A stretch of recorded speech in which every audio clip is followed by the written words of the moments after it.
اگر کسی کا کوئی سوال آتا ہے تو ہم اس کو بھی دیکھ لیں گے، اور جب تک سوال نہیں آتا جب تک ہم ویسے بات کر لیتے ہیں۔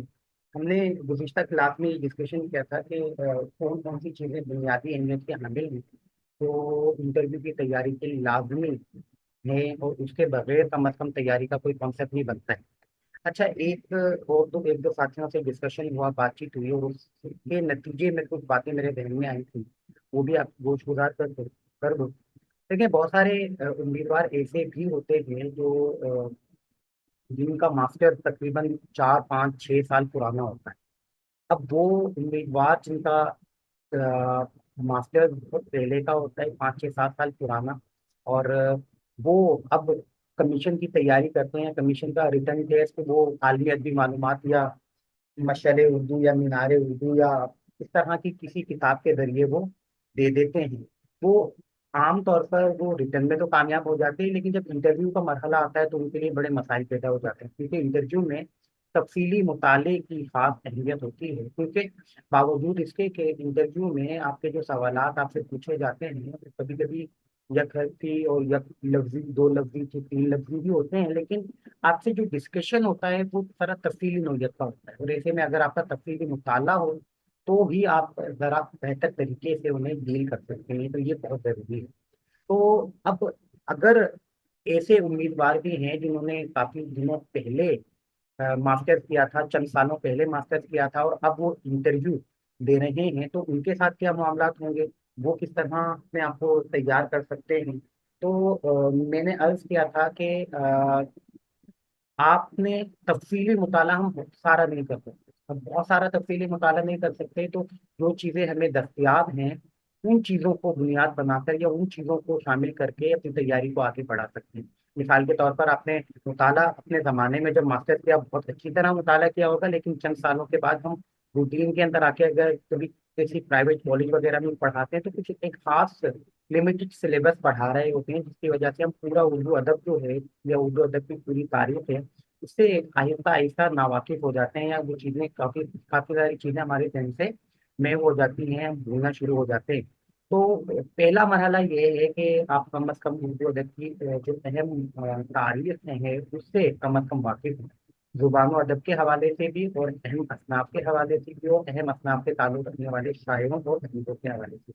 میں نے آپ سے درخواست بھی کی تھی پہلے بھی کہ مجھے ایسا لگتا ہے کہ اگر آپ جو میری شیئر کی گئی ویڈیوز بھی اگر آپ دیکھ لیتے ہیں تو آپ کو کافی حد تک اس سے فائدہ مل سکتا ہے، اور یہ لازمی نہیں ہے کہ میری ہی ویڈیو، بلکہ اس کے علاوہ بھی سینکڑوں آپ کو ویڈیو انٹرنیٹ پر دستیاب ہو جائیں گی، اگر وہ بھی دیکھتے ہیں تو اس سے بھی آپ کو کافی فائدہ ہو جائے گا۔ میں اپنی ویڈیو کا اس لیے تذکرہ کرتا ہوں کہ آنے سے کوئی ہمیں بھی سن لے گا، اور دوسری اہم بات یہ کہ وہ جو ویڈیوز بنائی گئی تھی وہ خالصتاً لیکچرر اردو کے نقطۂ نظر سے، خصوصاً جو سندھ پبلک سروس کمیشن کا جو مزاج ہے اس کو بنیاد بنا کر بنائی گئی تھی، تو وہ میرا خیال ہے زیادہ کارآمد اور مفید آپ کے لیے ہو سکتی ہیں۔ تو یہ بنیادی بات ہے جس کی وجہ سے میں بار بار انہیں ویڈیوز کا تذکرہ کرتا ہوں۔ اس کے علاوہ آپ کے پاس اگر مواد کی بھی کمی ہے اور مستند مواد بھی نہیں ہے تو اس کے لیے بھی میں نے آپ سے عرض کیا تھا، گروپ میں کئی مرتبہ سینکڑوں مرتبہ وہ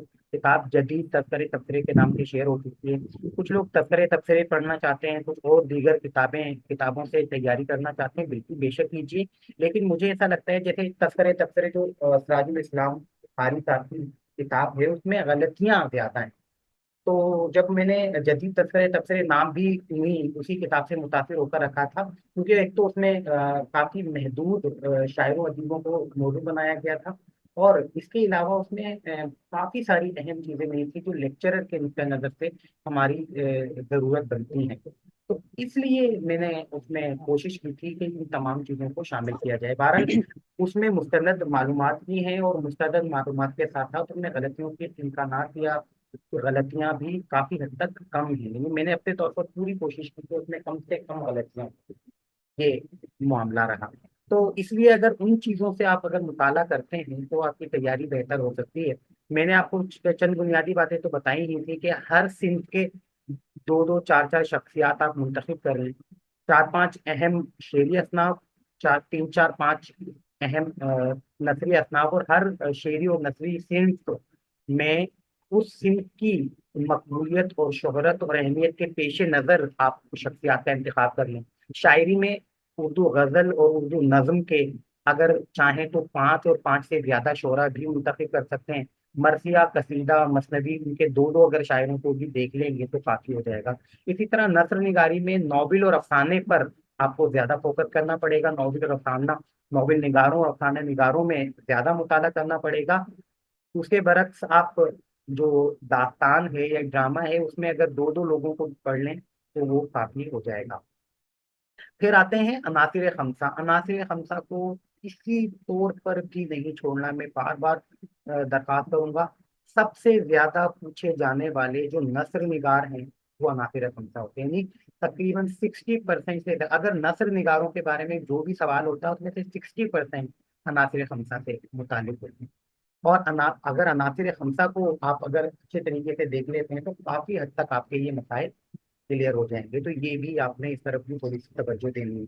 अच्छा, एक दो सवालात भी पहले आए थे कि डिस्कशन के अंदर भी आए थे और पर्सनली भी मुझे आए थे। खान आरजू, सिराजुद्दीन खान आरजू और सिराज औरंगाबादी, उसके हवाले से भी मैं आपसे अर्ज कर दूं। वैसे तो अक्सर वो पता ही है, आप सबको ही मालूम होगा। सिराज औरंगाबादी अलग शायर हैं और सिराजुद्दीन खान आरजू अलग शायर हैं। सिराज औरंगाबादी वली दक्कनी के फौरन बाद के ज़माने के शायर हैं और बहुत मशहूर और ज़बरदस्त शायर हैं। क्या कमाल की उनके गज़लें हैं। सब्र तहय्युर इश्क सही ना जुनू रहा ना परी रही, ना तो तू रहा ना तो मैं रहा, तू रही सो बेखबर रही। और इसी तरह के सैकड़ों बेहतरीन अशार के खालिक हैं और उनका पूरा दीवान उस जमाने की में अगर हम वली दक्कनी के दीवान के बाद अगर देखें तो उनका उनकी शायरी के अंदर लाजवाब और बाकमाल उनकी शायरी है और बहुत काफी मुतासिर हुई। और उसके बाद खान आरजू का जो जमाना है वो उनसे भी 20 साल 25 साल के बाद का है। और खान आरजू की जो शायरी है, उनकी शायरी में उन्होंने बहुत कम अशार कहे हैं। कुछ उनके बारे में मुझे इस वक्त मेरे ध्यान में नहीं है कि कितने तकरीबन सारे मिलाकर कितने अशार थे, लेकिन बहरहाल उनकी कुल अशार की तादाद इंतहाई कम है। बुनियादी तौर पर वो फारसी के शायर और इसके अलावा लिसानियात के आदमी थे, मुहक्किक थे, लिसानियात के माहिर थे। उन्होंने लुगात भी मुरतब की। इसके अलावा उन्होंने एक जो फारसी के शायर थे उनसे उनका एक बड़ा जबरदस्त मार्का भी रहा।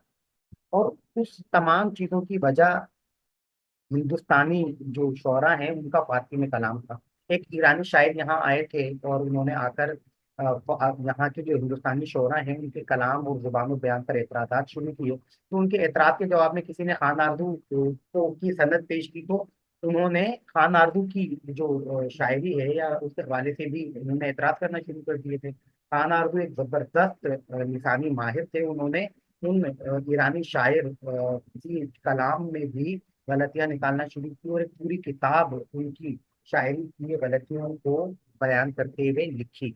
लेकिन साथ साथ उन्हें ये एहसास हो गया था कि हिंदुस्तानी शौरा चाहे कितनी भी बेहतरीन शायरी कर लें, लेकिन जो फारसी के मुस्तनद शौरा हैं या फारसी जुबान के जो जिनकी मादरी जुबान है खुसूसन ईरानी शायर, वो कभी हिंदुस्तान के फारसी शौरा की अहमियत को तस्लीम नहीं करेंगे। लिहाजा उन्हें ये बताया गया, उन्होंने ये कहा अपने शागिर्दों को और अक्सर शौरा को कि आप फारसी की बजाय उर्दू में शायरी करें। और वही जमाना था कि जिसमें उन्होंने शाह हातिम, सोदा और मीर तकी मीर और उस जमाने के अहम शोरा को उर्दू शायरी की तरफ राग़िब किया। तो ये एक बड़ा कारनामा है खान आरजू का।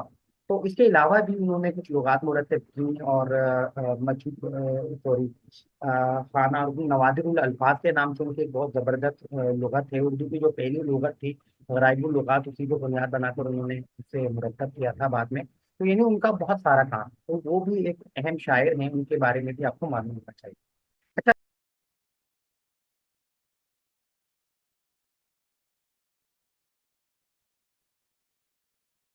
अगर किसी के जहन में कोई बात है पूछने वाली और अगर वो बात पूछना चाह रहा है तो पूछ सकता है।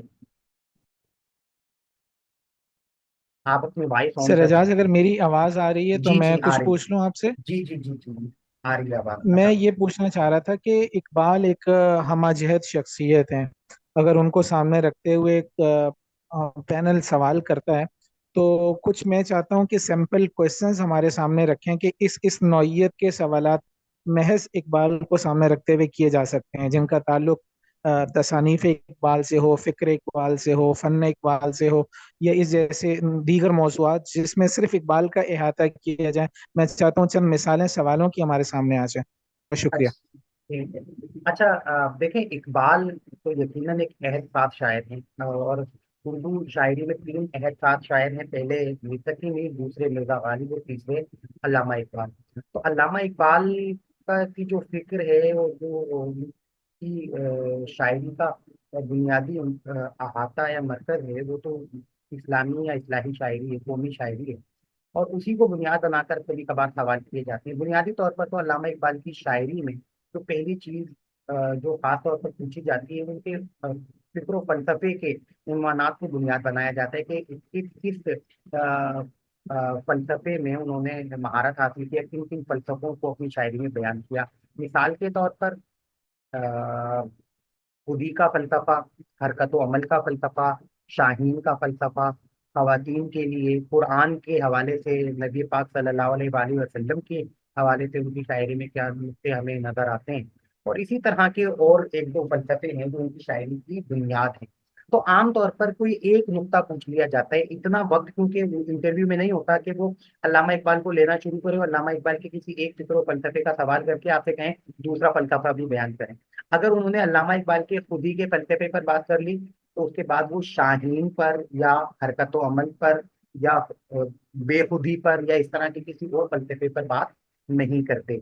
एक ही किसी फलसफे पर वो बात कर सकते हैं, एक से ज्यादा का पर बात करना या डिस्कशन करना मेरा ख्याल है मुमकिन नहीं होता इंटरव्यू लेने वालों के लिए। और वो सिर्फ और सिर्फ एक सवाल से अंदाजा लगा लेते हैं कि इन्होंने इकबाल को किस हद तक पढ़ा है। अच्छा, एक बात और मैं इसकी मैं साथ शामिल कर दूं कि देखें, चाहे हमारा मुताला कितना ही क्यों ना हो जाए, हम इंटरव्यू लेने वालों के सामने एक उम्मीदवार और तालिब इल्म की हैसियत रखते हैं। तो एक थोड़ा सा बेनिफिट ऑफ डाउट वो उम्मीदवारों को देते हैं। अच्छे जो अच्छा पैनल होता है और अच्छे सब्जेक्ट स्पेशलिस्ट, संजीदा, समझदार और एक अच्छे उस्ताद जो होते हैं, वो कम अज कम मुझे ऐसा लगता है कि वो कम अज कम इतना बेनिफिट ऑफ डाउट उम्मीदवारों को देते हैं कि वो सब कुछ नहीं बता सकते। अगर वो कुछ पहलुओं को अपने अंदाज से भी बयान करते हैं, तो वो उन बातों से अंदाजा लगा लेते हैं कि हाँ, इन्होंने कुछ ना कुछ पढ़ा है। क्योंकि देखें, हम खुद हमारी कोई हैसियत नहीं है कि हम फिक्र इकबाल को अपने लफ्जों में या अपने नजरियात या अपने तजजिए के साथ बयान करें। हमारा कोई तजजिया हो ही नहीं सकता। हमारा तजजिया आमतौर पर वही होता है जो हमारा मुताला होता है। हमने जो कुछ पढ़ा है उसी को बुनियाद बनाकर हम कुछ इजहार राय करते हैं, हम कुछ कहते हैं। जो कुछ भी कह रहे हैं हम, उसके पीछे हमारा मुताला होता है।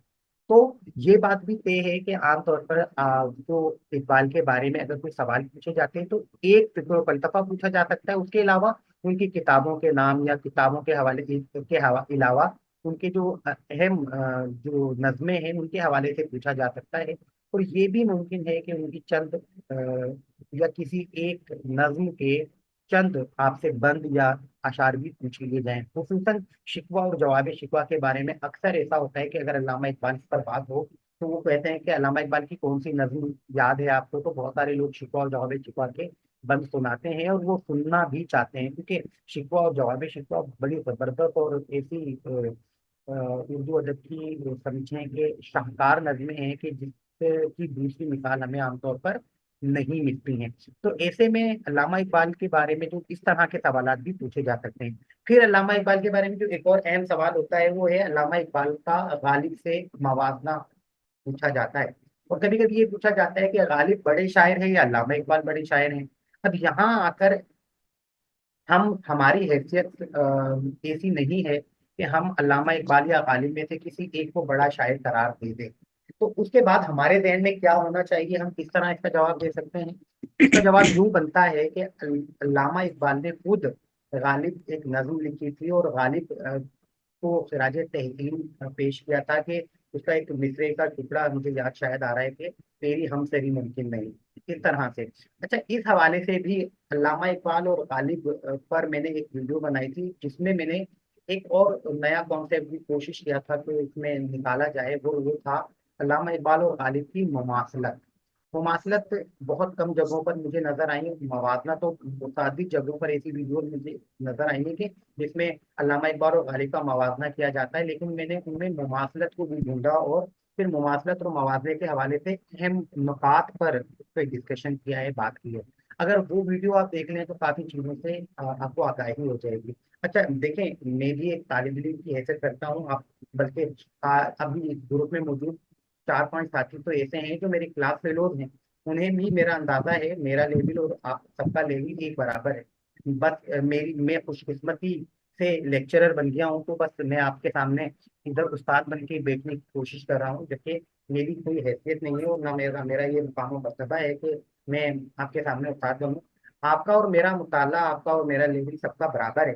اچھا میں آپ کو یہ بات اس لیے کہہ رہا ہوں کہ علامہ اقبال اور غالب کے بارے میں ابھی اگر مجھ سے آپ موازے و مماثلت کی باتیں کریں گے تو شاید میں 1 2 باتوں سے زیادہ نہ بتا سکوں، کیونکہ میں نے وہ ویڈیو جب بنائی تھی میں نے بہت سارا مطالعہ کیا تھا، بلکہ 2 ہفتوں سے زیادہ میں نے اس پر کام کیا تھا، تب کہیں جا کر وہ مواد میں نے اکٹھا کیا تھا، اور وہ ویڈیو بہت اہمیت کی حامل ہے۔ اگر آپ اسے دیکھ لیں تو انشاءاللہ تعالیٰ آپ کافی حد تک غالب کی انفرادیت اور علامہ اقبال دونوں کی انفرادیت سے بھی آگاہی ہو جائے گی۔ اس سے یہ بھی ہوگا کہ ایک تو اگر موازنے کی کیفیت آتی ہے تو موازنہ کر سکتے ہیں، مماثلت کی بات ہو تو مماثلت کر سکتے ہیں، اور تیسری اہم بات انفرادیت کی بات ہو تو انفرادیت کا بھی اظہار کر سکتے ہیں۔ علامہ اقبال کی جو غالب سے مماثلت یا موازنہ ہے، وہ تمام چیزیں غالب علامہ اقبال کی انفرادیت بھی ہیں، تو ان کو انفرادیت کے نقطۂ نظر سے بھی بیان کیا جا سکتا ہے، ٹھیک ہے؟ تو یہ بھی ایک بات ہے۔ عطا بھائی نے وہ شعر کا مصرع بھیج دیا ہے، لطف گویائی میں تیری ہم سے ملتے نہیں، تو یہ بڑا یہ علامہ اقبال نے غالب کو خراج تحسین پیش کیا ہے، تو اس لیے ہم یہ کہہ سکتے ہیں کہ بھائی چونکہ علامہ اقبال نے خود نے ہی کہہ دیا ہے کہ غالب بڑے شاعر ہیں، تو ہم کیا ہوتے ہیں کہ ہم اقبال کی بات کو نظر انداز کر دیں۔ علامہ اقبال اور غالب الگ الگ مزاج کے شاعر ہیں، غالب غزل کے بڑے شاعر ہیں، اقبال نظم کے بڑے شاعر ہیں۔ غالب کا زمانہ الگ تھا، اقبال کا زمانہ الگ تھا۔ اقبال نے قومی شاعری کو بنیاد بنایا، فکر و فلسفے کو بنیاد بنایا، علامہ مرزا غالب جو ہے وہ ان کا جو فکر و فلسفہ ہے وہ ایک الگ ہی نقطۂ نظر کا حامل ہے۔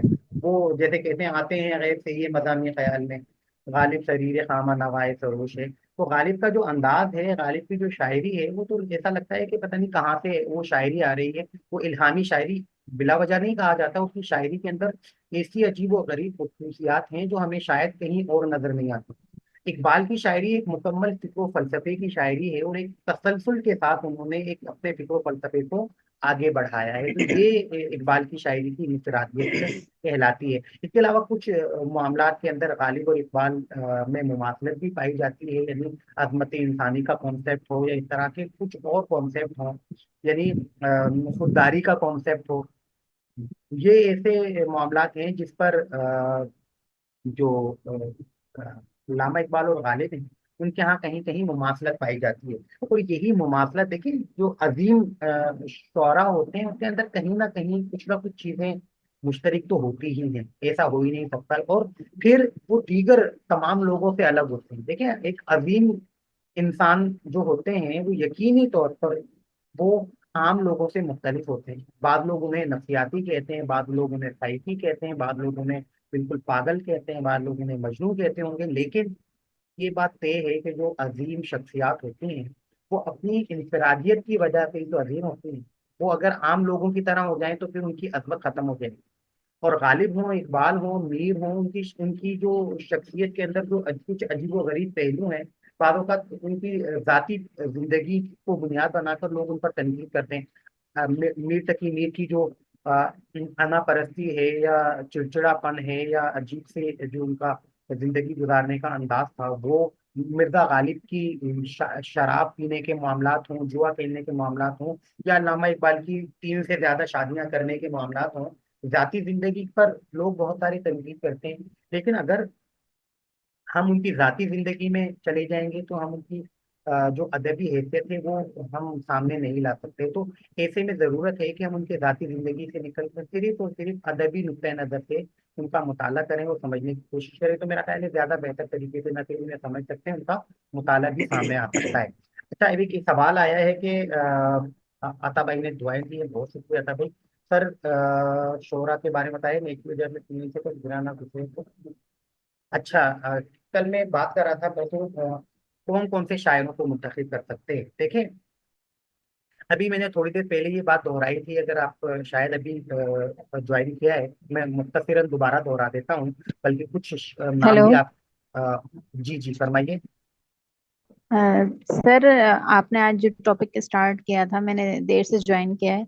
काइंडली सिर्फ आप उन शायर का नाम बता दें जिनके लिए आपने पहले कहा था कि इन्हें भी आप पढ़ लें, जब अच्छा आप शाह हातिम का और अच्छा मैं बता देता हूँ। देखें, जी सर। देखें बुनियादी तौर पर अगर आप उर्दू अदब की जो अहम असनाफ की तारीख देखेंगे, तो आपको खुद ब खुद अहम शायरों की तफसीलात कैसे मालूम हो जाएंगी। लेकिन मैं मेरे जहन में जो एक खाका बनता है कि आप उर्दू गजल और उर्दू नज़म को बुनियाद खास तौर पर बनाने, यानी उर्दू गजल को खास तौर पर देखना है, उसमें चार पांच पाँच छह अहम शायरों को, कम अज कम पाँच छह अहम शायरों का तफसीली और तकरीबन 8-10 शायरों को सरसरी का मुताला करना पड़ेगा आपको।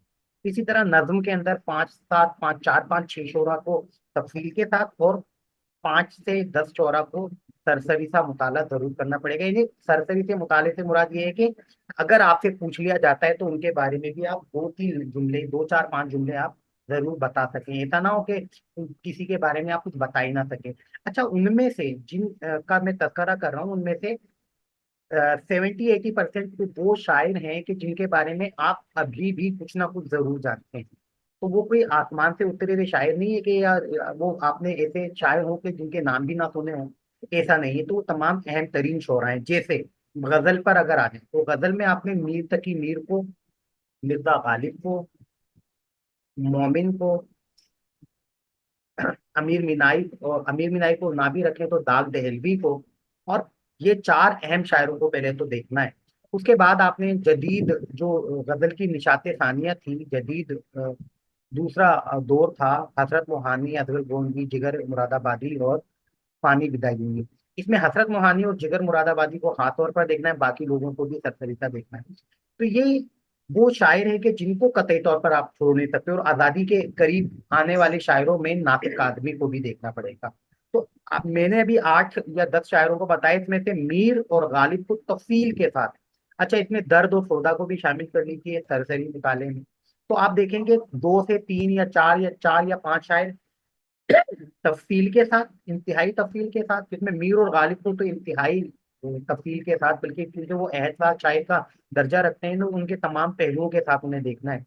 बाकी शायरों को इस हद तक कम अज कम आपको देखना ही होगा कि कम अज कम उन शायरों के अहम मौजूआत, उन शायरों की इंफरादियत के बारे में कम अज कम आगाही हो। मिसाल के तौर पर आपसे पूछ लिया जाए, भाई मोमिन खान मोमिन की शायरी की इंफरादियत क्या है, तो आप उसकी इंफरादियत को बता सके, या उस जमाने में जो मिर्जा गालिब के दौर के शायर हैं, उस जमाने में उनकी क्या अहमियत थी।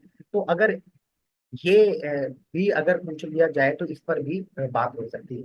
अच्छा, इसके बाद अगर नज्म की बात हो तो नज्म का आगाज आप करेंगे तो नजीर अकबर आबादी को सबसे पहले, नजीर अकबर आबादी के बाद अकबर इलाहाबादी को, और उसके बाद आप हाली को देखेंगे। सॉरी, अकबर इलाहाबादी से पहले हाली को देखेंगे, फिर अकबर इलाहाबादी, नजीर अकबर आबादी, अल्ताफ हुसैन हाली, और उसके बाद अकबर इलाहाबादी, और उसके बाद अल्लामा इकबाल। अल्लामा इकबाल के बाद जोश मलिया आबादी। अच्छा, ये तमाम वो शौरा हैं कि जिनको तो आपने तकरीबन तफसील से मुताला करना है। इसके अलावा भी आपको कुछ शायरों को देखना है, जिनमें अख्तर शिरानी हैं, हफीज जालंधरी हैं, और सॉरी फैज अहमद फैज हैं। इन्हें भी तफसील से वैसे देखना पड़ेगा। फैज अहमद फैज एक बड़ा नाम है, इनके बारे में सवाल पूछे जा सकते हैं। अच्छा, सवाल अभी आया था जोशमली आबादी के बारे में कि उनके उन्हें किस गजल की हवाले से उनसे अगर सवाल पूछा जाए, तो आम तौर पर जोशमली आबादी को नज्म का बड़ा शायर माना जाता है, बल्कि अल्लामा इकबाल के बाद जो जोश हैं, दूसरे बड़े अहम नज्म गो शायर हैं। यानी नजीर अकबर आबादी तो एक अलग ही मिजाज के शायर हैं, उन्हें तो एक अलीजा दबिस्तान की हैसियत हासिल है। उसके बाद हाली और अकबर इलाहाबादी, हाली ने जदीद नज्म को की बुनियादें रखी हैं, हाली ने, अकबर इलाहाबादी ने मिजाहिया शायरी को रिवाज दिया। लेकिन जो अल्लामा इकबाल है वो नज्म के सबसे बड़े शायर माने जाते हैं, और इकबाल के बाद जोश दूसरे बड़े नज्म के शायर। फैज अहमद फैज का भी मुकाबला नहीं है। फैज अहमद फैज भी नज्म में जोश के बाद उनका दर्जा आता है। तो ये भी चीज हमारे ध्यान में रहे। तो ये बात भी हमारे देखें, इस चीज का ख्याल रखें कि जो शायर या जो नस्र निगार, उनकी जो इंफरादियत है उसी के बारे में ज्यादा पूछा जाता है। मिसाल के तौर पर मैं आपसे वैसी जर्नली कहता हूँ कि मुंशी प्रेमचंद की जो वजह शोहरत है वो उनकी अफसाना निगारी है। वो एक जबरदस्त नॉवेल निगार भी हैं, लेकिन उनके बारे में अगर सवाल होता है तो 90% इम्कान है कि उनके बारे में, उनकी अफसाना निगारी के बारे में पूछा जाएगा। उनकी उनकी नॉवेल निगारी के बारे में कम। लेकिन आपको जब अफसाना निगारी का मुताला करना है तो नॉवेल का मुताला भी सरसरीसा आपको करना ही होगा। यानी सरसरीसा उनकी नॉवेल की खसूसियात को भी देखना होगा। वैसे उनके अफसानों और नॉवेलों की जो खसूसियात हैं उसमें काफी हद तक मुमासलत पाई जाती है। तो अगर आप अफसाना निगारी की खसूसियात पढ़ लेते हैं तो नॉवेल निगारी की खसूसियात बताने में आपको ज्यादा परेशानी का सामना नहीं करना पड़ेगा। इसी तरह मुस्तंसर हुसैन तारड़ हैं। मुस्तंसर हुसैन तारड़ उर्दू के सबसे बड़े सफरनामा निगार हैं, लेकिन इस वक्त एदे जदीद में सबसे बड़े नॉवेल निगार भी मुस्तंसर हुसैन तारड़ हैं। तो मुस्तंसर हुसैन तारड़ जो एक नॉवेल निगार और सफरनामा निगार की हैसियत रखते हैं, अगर इंटरव्यू में उनके बारे में कोई सवाल पूछा जाता है तो मुझे तकरीबन 90% उम्मीद है कि उनकी सफरनामा निगारी के बारे में पूछा जाएगा। इत्तिफाक है कि उनकी नॉवेल निगारी के बारे में कुछ पूछ लिया जाए, लेकिन आपको यकीनन जब उनकी सफरनामा निगारी का मुताला करना है तो फिर उसके नॉवेलों को भी सरसरीसा कम से कम दो चार नॉवेलों के नाम और एक दो नॉवेलों के अगर मौजूआत भी आपको मालूम हो तो बहुत अच्छा हो जाएगा। अच्छा, यहाँ इस मुझे एक खास बात याद आ गई, उसका तस्करा मैं आपके साथ ही कर देता हूँ। देखें, उर्दू अफसाना निगारी हो या उर्दू नॉवेल निगारी, उर्दू नॉवेल उर्दू अफसाना निगारों और नॉवेल निगारों के बारे में जदीद तबसरे में जरा मवाद कम है, मेरा ख्याल है। अच्छा, उसकी आप कमी को कैसे पूरा कर सकते हैं? तो मेरे दिल में सिर्फ दो किताबें हैं। अगर आप उन दो किताबों को देख लें तो आपकी काफी हद तक मदद आपको मिल सकती है। एक किताब है नॉवेल के हवाले से डॉक्टर मुमताज अहमद खान की, पाकिस्तान में उर्दू नॉवेल की तारीख।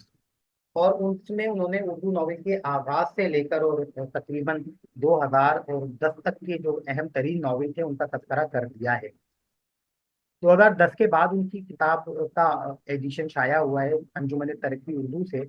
अगर वो किताब आप हासिल कर लें तो आपको काफी हद तक फायदा हो सकता है। वो किताब पीडीएफ में भी है मेरे पास, लेकिन वो उसमें 2000 से पहले तक के नॉवलों का अहाता है, ये कम नॉवलों का है। अगर आप वो 2000 के बाद वाला एडिशन देखेंगे तो मेरा ख्याल है वो ज्यादा मुफीद साबित हो सकता है। उसमें उसमें क्या खसूसियत है, उसमें ये है कि तकरीबन तमाम अहम तरीन नॉवलों के मौजुआती मुताला है, बहुत मुख्तसर मुख्तसर। यानी अगर आप नॉवेल नहीं भी पढ़ते तो तकरीबन अहम तरीन नॉवलों के मौजुआत और उनकी अहमियत से आगाह हो सकते हैं, उससे आपको अच्छा खासा फायदा हो जाएगा। अच्छा, इसके बाद अफसाना निगारी के हवाले से दो किताबें अहम है, लेकिन पहली किताब का तज़किरा पहले कर देता हूँ, वो ज्यादा अहम है। वो है डॉक्टर अनवार अहमद की उर्दू अफसाना एक सदी का किस्सा। ये किताब भी पीडीएफ में मेरे पास मौजूद है। अगर आप का मैसेज आ जाएगा तो मैं वो भी इंशाल्लाह ताला शेयर कर दूंगा ग्रुप में। वो किताब ऐसी है कि उसमें तमाम अहम अफसाना निगारों के अहम अफसानों के मौजूआत का इंतहाई मुख्तसर तरीन तज़किरा किया गया है। यानी कि कोई अहम अफसाना है, उसकी उसकी तफसील उन्होंने 2 लाइनों में उसका तजजिया कर दिया है कि किस तरह का अफसाना है। तो आपको काफी हद तक आसानी हो जाएगी। हमारे ध्यान में कभी कभी आता है ना कि भाई गुलाम अब्बास का अफसाना ओवरकोट की क्या का तज्जिया कैसे करेंगे, आनंदी का तज्जिया कैसे करेंगे। तो उन अफसानों को उन्होंने दो दो तीन तीन चार चार सत्रों के अंदर उन अफसानों का तज्जिया कर दिया है, पोस्ट मार्टम कर दिया है। उससे हमको ये आइडिया मिल जाता है और उस आइडिया की रोशनी में हम अपने अपने तज्जिए और अपने ख्यालात का इजहार भी कर सकते हैं। तो इससे भी अच्छा खासा आपको फायदा हो सकता है। या मिर्जा हामिद बेग की अफसाना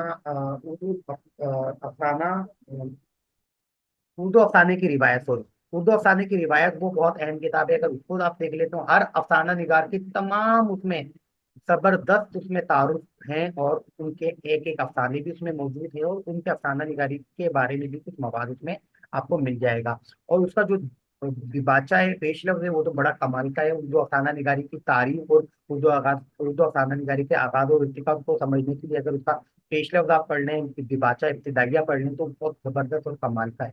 तो वो भी आप देख सकते हैं। तो ये चीजें हैं जिनको आप देख सकते हैं शायरी के अलावा नसर में। तो मैं यहाँ मिसाल इसलिए दे रहा था कि कभी कभी ऐसा होता है कि हम सोच रहे होते हैं कि भाई जदीद तस्करे तबसरे में सिर्फ 10 या 12 अफसाना निगारों का तस्करा है। देखिए, मैंने कई मरतबा अर्ज किया है, जदीद तस्करे तबसरे दरअसल मेरे इंटरव्यू के नोट से। तो हमने जब शायरी से पढ़ना शुरू किया और हम शायरों को पढ़ते पढ़ते पढ़ते पढ़ते अच्छे खासे आगे निकल गए, तो फिर ख्याल आया कि सिर्फ हम शायरी पढ़ते रहेंगे, नस्र को कब देंगे। जब नस्र को पढ़ना शुरू किया तो इंटरव्यू बहुत करीब आ गए, तो हमने तेजी से जितने लोगों को हम पढ़ सकते थे, 10-12 अफसाना निगारों को, 2-4 नावल निगारों को, 1-2 ड्रामा निगारों को, 1-2 इस तरह के मुख्तलिफ जो खसूसियात की हामिल शख्सियात को हमने पढ़ना शुरू कर दिया, नासिर खमसा के अलावा। तो इस तरह बस हमने तकरीबन 30-40 अहम जो नसर निगार हैं उन्हीं को मौजू बना सके, इससे ज्यादा नहीं पढ़ सके, तो इसका नुकसान हुआ। अच्छा, अभी एक सवाल आया है, उर्दू अफसाने की रिवायत जो है मिर्जा हामिद बेग की किताब, मिर्जा हामिद बेग की किताब है, और ये किताब भी शायद मेरे पास पीडीएफ में मौजूद होगी। तो अगर आप की तरफ से आती है डिमांड तो मैं इंशाल्लाह वो भी शेयर कर दूंगा ग्रुप में। तो हो सकता है पहले भी ग्रुप में शेयर की गई हो, असल में चीजें बार बार रिपीट होकर शेयर होती रहती हैं, लेकिन अगर आप कहेंगे तो मैं दोबारा शेयर कर दूंगा। अभी एक सवाल आया था कि उर्दू नसर और मरसिए के हवाले से भी देखें, मरसिए के हवाले से भी हमारे यूट्यूब पर हमने एक वीडियो मरसिया निगारी की तारीख के हवाले से उसमें शेयर की थी, और उसके अंदर जो अहम तरीन मरसिया निगार हैं अमीर और दबीर, उनके मरसियों के हवाले से भी, उनके मवाज़े के हवाले से भी कुछ बुनियादी बातें उसमें शेयर कर दी गई। मैंने एक मजमून भी लिखा था जो एक रिसाले में शाया भी हुआ था, उर्दू मरसिए की तारीख, वो मुख्तसर सा मजमून है। उसमें मरसिए की तारीख से लेकर आगाज और इर्तिका और जो अहम तरीन अफसान ये मरसिया निगारें उनके बारे में उसमें तस्करा मौजूद है। मैं ज़रा मुझे फुर्सत मिल जाए, मैं लैपटॉप में वो तलाश कर लूँ, और अगर मुझे वो मजमून मिल जाता है तो वो मैं शेयर कर दूंगा। 2-3 सफ़े का, 4 सफ़े का मजमून है, वो आप पढ़ लेंगे तो मरसिया निगारी का समझ लें आपने आपने मुताला कर लिया पूरा का पूरा। और वो समझ लें उसी को बुनियाद बनाकर मैंने वो लगभग वीडियो भी बनाई थी, उसके अंदर वो तमाम अहम चीज़ें मौजूद है। अच्छा अच्छा, सॉरी, मैसेज था कि मरसिया और नस्र के हवाले से कुछ बता रहा था। मरसिया और नस्र के हवाले से मैं आपसे यही बता रहा था कि जो आप तमाम अहम असनाफ की जो तारीखें हैं वो अगर आप वीडियो की शक्ल में देख लेते हैं तो आपका वक्त बच जाएगा। देखिए वो 20 मिनट की वीडियो है, पहले तो एक मरतबा आप 20 मिनट की एक ही मरतबा में वीडियो सुन लें, और उसके बाद अगर आपके लिए आपको लगता है कि हाँ उसमें बहुत काम की बातें मौजूद हैं, तो आप उसे दोबारा देखें, और दोबारा देखते हुए जो अहम नुकात हैं वो उसे नोट करें। अगर आपने वो चीजें नोट कर ली तो मैं समझता हूँ कि अहम असनाफ की तारीख के हवाले से आपके पास नोट्स इकट्ठे हो जाएंगे। अच्छा देखें, एक आध दरमियान में मेरे पास किसी साथी का मैसेज ये भी आया था कि आपने उर्दू गजल की तारीख के जो लेक्चर बनाया था उसके नोट्स अगर हैं तो वो शेयर कर दें। देखिए ये इंतहाई मादरत के साथ कि मैं उस वक्त जब मैंने ये वीडियो बनाई थी उस वक्त मैंने कुछ नोट्स इकट्ठे जरूर किए थे, लेकिन आप सब में से अक्सर लोग पढ़ाते हैं और जब हम लेक्चर देते हैं तो हम कोई एक एक लफ्ज नहीं लिखते, बल्कि हम कुछ आउटलाइन बनाते हैं, उस आउटलाइन को बुनियाद बनाकर लेक्चर डिलीवर करते हैं। तो मैंने जब वो लेक्चर बनाए थे तो मैंने आउटलाइन बनाई थी बाकायदा रिटर्न के अंदर, वो तहरीरी सूरत में नहीं थे कि मैं उन्हें आपके साथ शेयर कर सकूं। वो इस हालत में थे ही नहीं, और इस वक्त तो मेरे पास वो दस्तियाब भी नहीं है, क्योंकि वो जब वीडियो बनाई गई तो वो चीज़ें मैंने एक आउटलाइन के तौर पर बनाई थी, और वीडियो जब बन गई और वो वीडियो मैंने शेयर भी कर दी, तो अब वो चीज़ें क्योंकि वीडियो की शक्ल में मौजूद थी तो उस आउटलाइन की भी ज़रूरत मेरे पास खत्म हो गई थी, और वो मैंने आगे पीछे कहीं हो चुकी थी। तो अगर आप उन वीडियोस को देखें और उनके नोट्स बनाना शुरू करते हैं तो काफी हद तक आपको फायदा मिल सकता है। 2 फायदे होंगे, एक तो आप वीडियो के जरिए पूरी तारीख से वाकिफ हो जाएंगे, प्लस उसके अहम नुकात को अगर आप नोट कर लेंगे तो उसे दोबारा दोहराने का काम भी लिया जा सकता है। अच्छा, एक और अर्ज कर दूं, हमारी ये जो वीडियो कॉल होती है जूम पर वो 40 मिनट की होती है, आखिरी 1 मिनट बचा है, 1 मिनट के बाद ये कॉल कट जाएगी। तो इसलिए मैं 1 मिनट के बाद जब कॉल कट जाएगी तो मैं दोबारा कॉल करूंगा, दोबारा से ज्वाइन कर लीजिएगा, हम उस पर फिर बात करते हैं, मजीद डिस्कशन करेंगे। अभी एक सवाल आया है, मैं सवाल देख लेता हूँ, इसका जवाब मैं अगली कॉल में दूंगा। नस्र निगारों के नाम भी मिल जाए, ठीक है। नस्र निगारों के हवाले से भी मैं ना दोबारा आपसे कुछ अर्ज करता हूँ।